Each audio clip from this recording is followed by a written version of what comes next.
Do you know कि India अब saving नहीं कर पा रहा है? Yes, I am right, India saving नहीं कर पा रहा है। और इसका रीजन क्या है पता है किसी? ऑब्वियसली कभी सोचा ही नहीं होगा तो पता कैसे होगा? तो क्या इंडिया को ईएमआई ट्रैप कर रही है? डिस्कस करेंगे। क्या जो कंज्यूमरिज्म है वो हमें डेट में धकेल रहा है? डिस्कस करेंगे।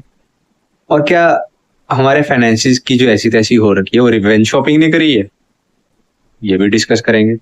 तो वीडियो में एंड तक बने रहिए।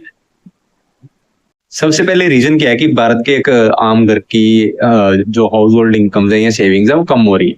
तो एक शॉकिंग फैक्ट बताता हूँ कि जो हमारी नेट हाउस होल्ड सेविंग्स है वो 50 साल के निचले स्तर पे है।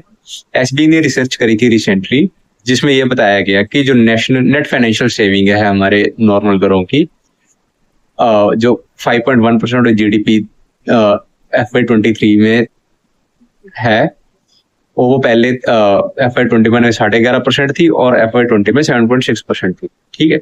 अब फाइनेंशियल लाइबिलिटीज जो हैं वो हमारी जंप कर गई हैं 8.2 ट्रिलियन पेंडेमिक के बाद से, जबकि हमारी ग्रॉस सेविंग्स जो हैं वो भी 6.7 ट्रिलियन है। तो एक शॉकिंग फैक्ट तो ये हो गया।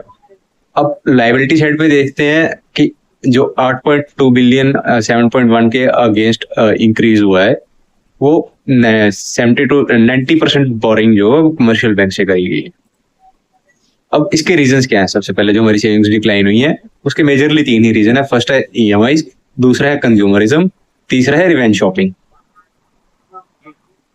सबसे पहले ईएमआई बड़ा रीजन कैसे है? ईएमआई सबसे बड़ा रीजन है जो हमारी यूथ को डेट ट्रैप में धकेलते ही जा रहे हैं। वो क्यों? क्योंकि ये हमें वो चीजें भी परचेज करने की एक पावर देती है, लेकिन हम इस पावर का मिसयूज कर रहे हैं जो हम अफोर्ड नहीं कर पा रहे। ठीक है। और वो किस चीज की इस चीज की कीमत हमारी जो लॉन्ग टर्म फाइनेंशियल स्टेबिलिटी है या लॉन्ग टर्म गोल्स है वो चुकाएंगे, क्योंकि हम पैसा सेव ही नहीं कर पाएंगे, सारा ईएमआई में चला जाएगा, तो बचाएंगे क्या? कुछ भी नहीं। दूसरा सबसे बड़ा रीजन है कंज्यूमरिज्म। कंज्यूमरिज्म क्या होता है कि चाहे किसी भी एसेट का या किसी भी चीज का प्राइस बढ़ता जाए, खास करके कंज्यूमर गुड्स और सर्विसेज का, लेकिन कंज्यूमर उसको फिर भी खरीदे और हम इसको तलब हो उसको खरीदने की, तो उस चीज को हम कंज्यूमरिज्म कहते हैं। अब ये चीज को फ्यूल कौन करता है? इस चीज को वो डिजायर फ्यूल करती है जो हमें इंटरनली अर्ज होती है कि हमारे पास लेटेस्ट और सबसे बढ़िया प्रोडक्ट होना चाहिए, लेटेस्ट और ग्रेटेस्ट प्रोडक्ट होना चाहिए, चाहे वो हमारे लिए जरूरी है या नहीं है, हम लोग फिर भी उसको परचेज करने जाएंगे। ठीक है। अब कंज्यूमरिज्म जो है वो डेट की तरफ धकेलता है, जिससे आगे फाइनेंशियल प्रॉब्लम्स आती हैं और लोग जितना ज्यादा कमाते हैं उतना ज्यादा स्पेंड करने चले जाते हैं उन चीजों पे जो जरूरी भी नहीं है।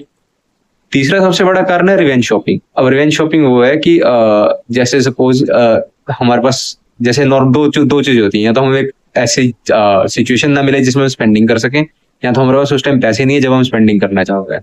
दोनों में से एक सिचुएशन हम लोगों ने फेस करी कोविड-19 की, जब लोग घरों में 2 साल के लिए बंधे हुए थे और लोगों ने शॉपिंग के नाम पे कुछ भी नहीं किया था। ठीक है।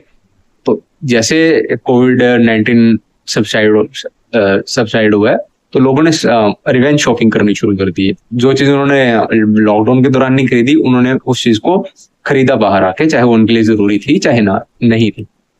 ठीक है। अब इस चीज का इंडिया पे इम्पैक्ट क्या हो?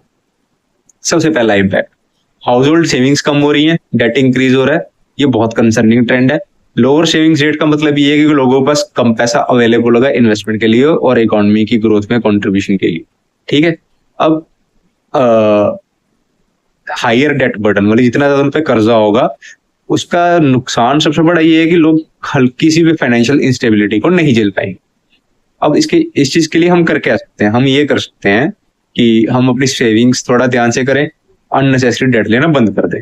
ठीक है। सबसे पहले जो जिस चीज पे हम कटिंग कर सकते हैं हम उस पे स्पेंडिंग पे कटिंग करें और अपने फ्यूचर के लिए सेव करें किसी भी तरीके पर। अब 5 एक टिप्स हैं जो हम फाइनेंशियल प्लानिंग के लिए देते हैं। सबसे पहले अपने फाइनेंशियल गोल सेट करो, एक बजट क्रिएट करो कि मुझे इतने बजट में सारी चीजें करनी, जिसमें आपका घर चलाना भी हो गया, ठीक है, और इन्वेस्टमेंट भी होगी। तीसरा सबसे बड़ी टिप है कि जितने भी अननेसेसरी एक्सपेंस है सबको बंद कर दो। अगर कोई डेट है आप इसको पे कर दो और अपनी सेविंग्स को ऑटोमेट कर दो। सेविंग्स को ऑटोमेट करने का मतलब है कि चाहे आपकी SIP कट रही है, चाहे आप इंश्योरेंस करवा रहे हो, चाहे अपनी FD कर रखी है, दैट शुड बी ऑटोमेटेड, आपको इंडिविजुअली ना करना।